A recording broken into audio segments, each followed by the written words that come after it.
বসন্তের প্রাককালে লাল সবুজ হলুদ আবির মাখিয়ে বিনামূল্যে চশমা তুলে দিল ডানকুনির স্বেচ্ছাসেবী সংস্থা উত্তরণ। জানুয়ারি মাসে উত্তরণের উদ্যোগে ডানকুনি পৌরসভার ২১ নম্বর ওয়ার্ডে শঙ্কর নেত্রালয়ের সহযোগিতায় অনুষ্ঠিত হয়েছিল চক্ষু পরীক্ষা শিবির। চিকিৎসকদের পরামর্শে অনেকের অপারেশনও হয়েছে ফ্রিতে। এদিন বিকেলে উত্তরণের অফিস সংলগ্ন এলাকায় প্রায় ২৫০ মানুষকে চশমা বিতরণ করা হয়। লাল সবুজ হলুদ আবির মাখিয়ে শুরু হয় অনুষ্ঠান। উত্তরণের সম্পাদক অমিত ঘোষ জানান, দেখব আলো সারা জীবন দৃষ্টি ফেরাবে উত্তরণ। এই অঙ্গীকার নিয়ে আমরা 10 বছরে প্রায় 500 মানুষের অপারেশন ও ২৫০০ মানুষকে বিনামূল্যে চশমা তুলে দিয়েছি।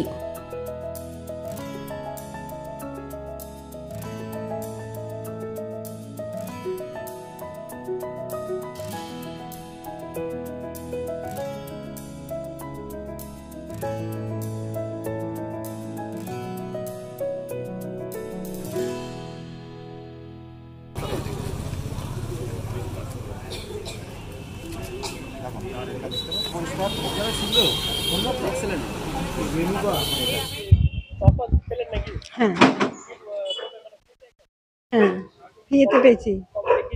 এই যে ডিসেম্বর মাসে, ডিসেম্বর মানে না জানুয়ারি মাসে।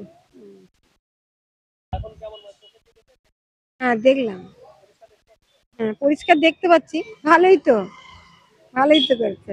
আমরা যখন লকডাউনে আমরা খেতে পাচ্ছিলাম না, তখন আমাদের বাড়িতে খাবার টাবার দিয়ে এসেছে। আমার স্বামী অসুস্থ, স্বামীর জন্য কিছু টাকা পয়সা দিয়েছে। হ্যাঁ পাশে থাকে। আর আমি আমার স্বামীকে এনআরএস এ দেখাই, ওনার অ্যাক্সিডেন্ট হয়েছিল, আর ওনাকে দেখাই। ওর একটা চোখ অপারেশন করেছি কলকাতা থেকে, আর একটা চোখ অপারেশন হাই সুগার বলে এখানে করতে পারলাম না। এবারে এনআরএস এ আর একটা চোখ হবে। আমার নাম অসীমা দাস। একটু আগেই সুবিধার সাথে কথা হলো। সুবিধা আসার কথা ছিল, কিন্তু একটা বিশেষ কারণে সুবিধা আসতে পারেনি। আপনারা জানেন যে প্রকৃতি, আমরা যেমন উত্তরণের কাজ করি, প্রকৃতিও একটা বসন্ত উৎসব করে। তো তার আমন্ত্রণ আমি এখান থেকে সকলকে জানিয়ে দিলাম দাদার কথা অনুযায়ী। তো আমরা হ্যাঁ মা এসো মা। হ্যাঁ, তো আমরা এটুকু বলতে পারি যে মানুষের দৃষ্টি ফেরানোর আমাদের যে আজকে 10 বছর ধরে অঙ্গীকার, মানে আমার তো মনে হয় কম করে 500 অপারেশন আমরা করিয়েছি এবং 2,500 থেকে 3,000 চশমা আমরা মানুষকে দিয়েছি। তো এটা একটা উদ্যোগ, এটা আমাদের টিম উত্তরণ কাজ করে। অমিত বলে আলাদা কিছু হয় না, টিম উত্তরণ কাজ করে। আর আমাদের ব্যর্থতা টিম উত্তরণের, সাফল্য টিম উত্তরণের। আমরা যতটুকু মানুষের পাশে দাঁড়াতে পারি টিম উত্তরণ দাঁড়ায়, এবং এলাকার মানুষের আশীর্বাদ, মায়েদের আশীর্বাদ আপনারা দেখলেন, সেটা আমাদের কাছে অনেক বড় পাওয়া। সেই পাওয়া, সেই আশা, সেই স্বপ্ন, সেই আশীর্বাদ নিয়ে আগামী দিনে আমরা আমাদের পথ চলা শুরু করবে। আগামী দিনে আরো অনেক বড় কাজ আমরা করব, সকলকে নিয়ে, সকলকে সঙ্গে নিয়ে। হ্যাঁ, আমরা একটু আবির দিলাম, মায়েদের থেকে আশীর্বাদ নিলাম, যাতে আমরা সুখেও থাকতে পারি, দুঃখেও থাকতে পারি, অসুস্থতার মধ্যেও থাকতে পারি, সুস্থতার মধ্যেও থাকতে পারি, আনন্দের মধ্যেও থাকতে পারি, ব্যর্থতার মধ্যেও থাকতে পারি। তার জন্য জাস্ট একটু সকলকে নিয়ে একটু আশীর্বাদ পাওয়ার জন্য আমরা এই বসন্ত উৎসবটা শুরু করে দিলাম আজ থেকে। আসলে এইটা মেন বসন্তকাল চলছে, এর কয়েকদিন পর থেকেই বিভিন্ন জায়গায় বসন্ত উৎসব সব শুরু হয়ে যাবে। আর এই বসন্ত উৎসবের প্রাককালেই আমাদের উত্তরণ প্রতি বছর বা এর আগেও একটা ক্যাম্প হয়েছিল নভেম্বর মাসে, আবার জানুয়ারি মাসে ক্যাম্প হলো। আজকে জানুয়ারি মাসের ক্যাম্পের কতজনকে চশমা দেওয়া হচ্ছে? কতজনকে? 222 জনকে আজকে আমরা চশমা দিচ্ছি।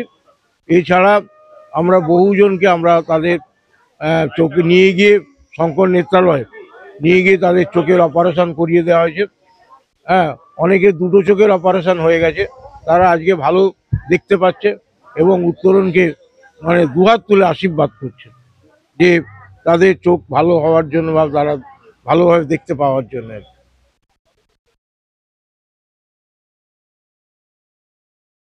অমিতের এই কাজের কোনো মানে এই যে সমাজের যে কাজ, এর কোনো ভাষা নেই, কারণ ও প্রতি বছরই এই চোখের ক্যাম্প করে।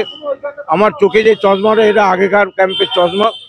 হ্যাঁ, আর তাছাড়া আজকেকার দিনে একটা মানুষকে এই যে ফ্রি চশমা দেওয়া এবং ফ্রি মানে চশমা চোখ দেখিয়ে দেওয়া, কারণ একটা লোককে প্রায় 1000-1200 টাকা লেগে যাবে, সেই জায়গাটায় আজকে আমরা ফ্রিতে উত্তরণ সেখানে তারা মানে গাইড করছে, উত্তরণ তারা করে নিয়ে এসে মানুষকে প্রদান করছে। এটা একটা বিরাট সমাজের কাজ। আমার নাম শ্যামল ঘোষ। কারোর কোনো অসুবিধা হলে এখানে অফিসে ভালো দেখতে পাচ্ছ। Bureau report, DNN Bangla.